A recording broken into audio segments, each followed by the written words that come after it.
standing by. Do we have Jim Ryan? Hey, McGraw. Hello, Jim Ryan, ABC News correspondent in Dallas. Lots of talk of this immigrant caravan, if you will, fleeing the crime-ridden Honduras, looking for safer ground. President Trump has called them invaders, though they're still thousands of miles from the border. But what is he going to do? Well, he's going to send the military down here. It's a big deployment, McGraw, that's already begun, actually. About 800 troops are on their way from Fort Campbell and Fort Knox in Kentucky and making their way first here to Texas. Then another contingent will be headed over toward New Mexico and then Arizona, California, all along the 2,000-mile border that separates the United States from Mexico in anticipation of the arrival of not just the one caravan, but multiple caravans. There are at least two groups now that are heading up through Mexico. One, that first group you talked about there from Honduras.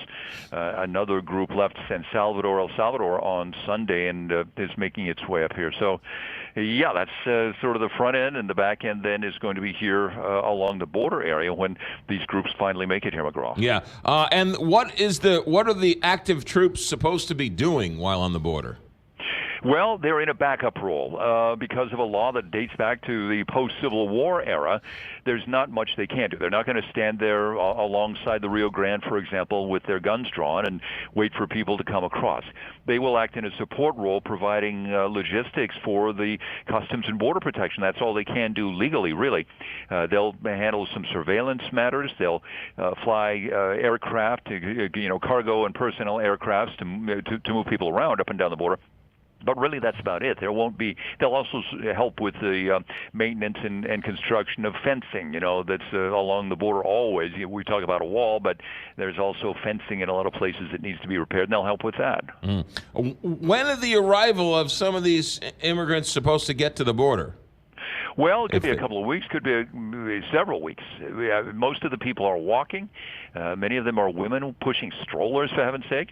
A few have managed to hitch a ride on a few trucks that are rolling up through Mexico at any given time. So it could, again, it's kind of a moving target at this point. Could be tomorrow, could be 2 or 3 weeks from now. So, or it could be both. I suspect it's going to be both, that some people will arrive here fairly soon, others within just a few weeks. Jim Ryan, ABC News correspondent down in Dallas. Thanks, Jim.